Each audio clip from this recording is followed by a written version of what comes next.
Legends are created, legacies are defined, to be remembered forever. There's a place beside Captain Blood that awaits for this Tiger.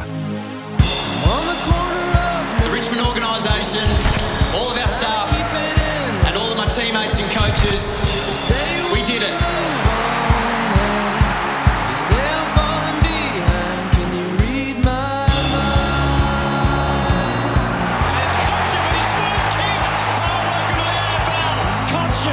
Some real Tiger magic for you there. What a pick-up from Cotchin. Left foot snap. The goal of the game. As a player, he achieved it all, but it's as a leader where Trent Cotchin achieved his greatness. His early days weren't easy, but with the heart of a Tiger, he lifted this team from the canvas. The Tigers are premiers. To the sports powerhouse. 3 times a premiership captain, the leader of a golden era that he helped carve. The skipper goes and goes. He kicks a goal.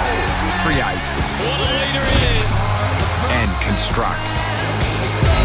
Cotchin does brilliantly from nowhere. Now 300 games awaits for this Tiger icon. Look at Cotchin. Look at the captain. The toughest Tiger of them all. Richmond and St Kilda. Saturday night, prime time. Live on Fox Footy. Such a sense of occasion stitched into this for the Tiger faithful and their longest-serving captain who has delivered them so much glory. It is our great honour to have Trent Cotchin in the studio ahead of Game 300. Trent, congratulations and welcome. Thank you. Thanks for having me. Put you in a slightly reflective mood there. It has. I often don't do a lot of reflection, and it's something that I always encourage many people to do, and I'm probably not that good at it myself, but you know, so many fond memories, and not necessarily just the great moments. Some of the more challenging ones are probably the ones that have defined us more than the successes. We'll get used to it, because that's what 300 games and the 300 game week is about. There's that element of reflection. So are you starting to do it now? Is that the first moment that you'll start to look back? Because people want to talk to you all week about playing 300 games. Yeah, I probably haven't given myself permission, because Jack keeps telling me I haven't made it until I get to 300 games. But I think it's right. I mean, even when you're thinking about the people that are going to come along to the game and so forth, you think all the way back to those people that were involved in your career, you know, from previous to being at the Richmond Footy Club.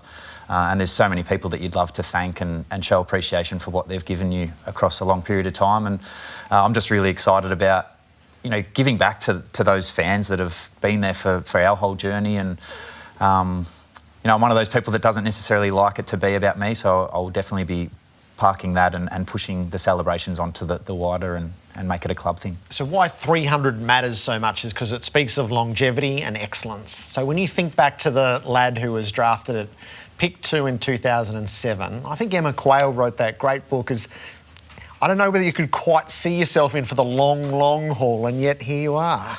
Yeah, I think, yeah, it's amazing to reflect on.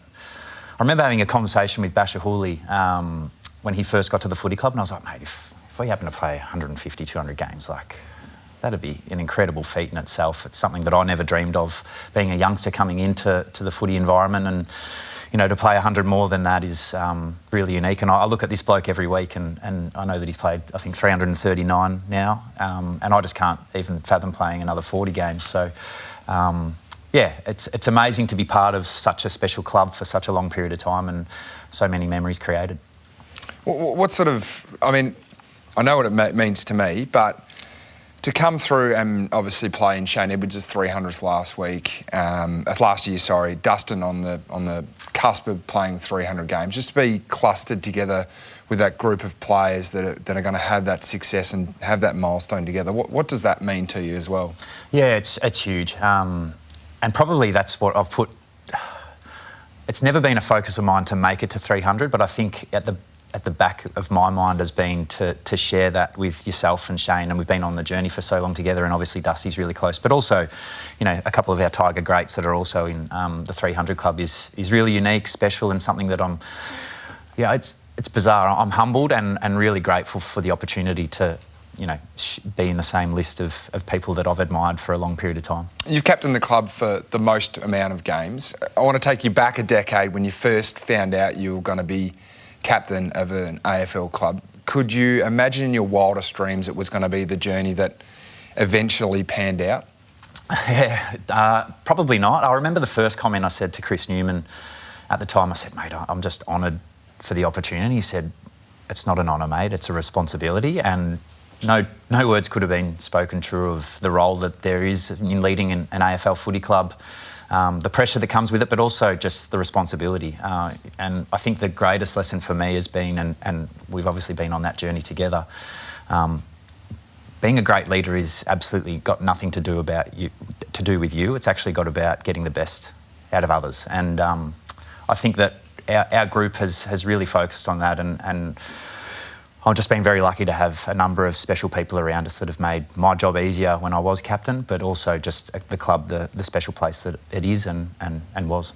The legend of this era, obviously the pivot point is between 16 and 17, and that's very fresh in our minds as we've seen off Damien Hardwick.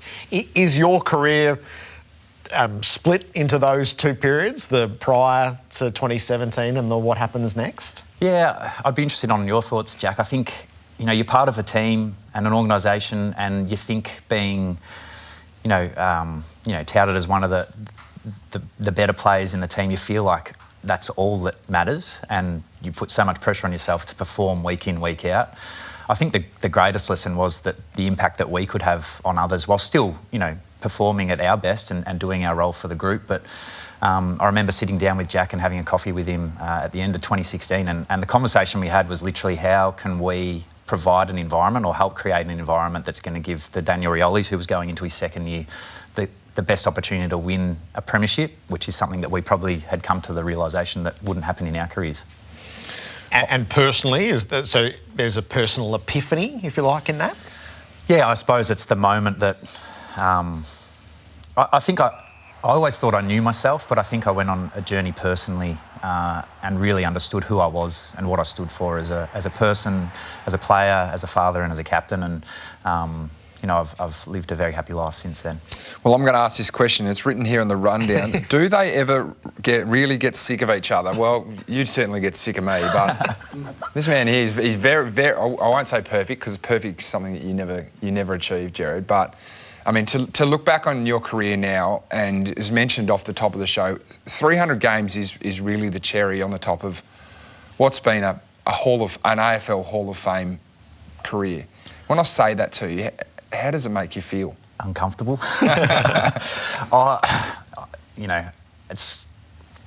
It means a lot coming from someone who I value so much, so I do appreciate it. But again, it's one of those things that I think when it's all said and done at the very end is something I'll be really proud of. But right now I kind of am just in the moment and trying to enjoy every moment. I know there's been plenty of times this year where we've had moments that are incredibly unique and special, maybe just because of the journey that it's been, and that's what I'm trying to lap up at the moment. Is there an element of walking the last lap together at the moment? I think there's probably a little bit of that, isn't there? That's just, we have our moments. You soak in, like, dream time and stuff like that. You sort of walk off and go, this possibly could be the last time that we ever get to do this together. Even travelling away, I think we make a real concerted effort to do stuff together, and probably Dustin's in there as well with those. We just do stuff together because you never know when you get these opportunities again, or if they'll ever come around again. So certainly it's about smelling the roses a little bit. Yeah, absolutely. And I think, we are in the business of footy, and people are watching wins and losses, but we're also continuing to live our childhood dream, and that's something that we need to be really grateful for and enjoy each of those moments. Have you got a favourite moment? There's 300 games. There's obviously so many moments. We saw your first goal, and I can remember I actually didn't play that game. I was sitting directly behind the goals there, where you slotted it through under the legs of about 15 Cats players. But have you got a favourite moment, probably other than the grand final wins, that you're going to look back and go, geez, that was an unbelievable moment. I'm so glad I was involved in it. Yeah, it's a good question. I probably couldn't nail it down to one, but probably my favourite game was prelim in 2020, just because of what we'd been through, such a different and unique circumstances from a season point of view. So many of our players being away from friends, family and so forth. But to win against the informed team of the comp, or one of the informed teams of the comp over there at Adelaide Oval was just a special game, and it was hard fought, it was low scoring. And I think it was sort of the cusp of everything that we'd gone through that year, it's unique moments. There's been so many, I suppose. The blind turn in the qualifying final against Geelong and the goal against the Giants in 2017, like every 2017 prelim, Gerard. Signature moments. First centre bounce after half-time, 2019 prelim against your Cats, just unbelievable. The club does a beautiful job with these 300s, and they've been down with your mum and dad. Now, there's a long interview that's going to be released on the club website tonight. We'd like to share a little bit of this of Cat. Might tear up here, Gerard. He was called the pocket dynamo all of his life, pretty much. Until he was about 14, he grew, I reckon, about 8 inches in a year, and paid for it with, shin splints and all that. He was a buffer as a baby. Big baby, little kid. £9.3. A buffer? Yeah, he was £9.3. Wow. He was my best mate. He still is. Well, he still is my best mate. From when he was old enough to help, pretty much, because that's when you become a mate. And I'll be out working and he'd come out and just give you a hand, do farm stuff. It was good. I think it's only 1% of players. It's not even that. It's lower than 1% get to 300 games. To think he sits with the Jack Riewolts, the Shane Edwardses, the Kevin Bartletts and those, it's a dream come true, to be honest. He's still my little boy and he's Trent. That's how he is with us. We don't, he's just Trent. And I'm so proud of him. I can't get emotional. I've got a bug in my eye. A beautiful sense of pride from your parents. Yeah, and that for me is what, this week is about in particular. Obviously mum and dad have been there from the very, very beginning, but I now have my own family who, effectively they sacrifice so much of their lives to give you the opportunity to go and do the thing you love. And I know that there's a lot of reward that comes back as part of that. But, grateful for the support across my time. Well, if there's one nugget of gold that's come out of tonight, is that we're going to be playing in Buffer's 300 this week. Big Buffer. Buffer. Oh, my gosh. And maybe just one as you leave us. So, Basher Hooley, you've had the opportunity to visit him, is that right? Yeah, I was really keen to get in there, obviously, in such challenging circumstances, but it was nice to see his face. I said to the boys this morning, obviously, he's never touched a drop of alcohol and obviously drugs, but he seemed pretty happy in hospital on the painkillers now.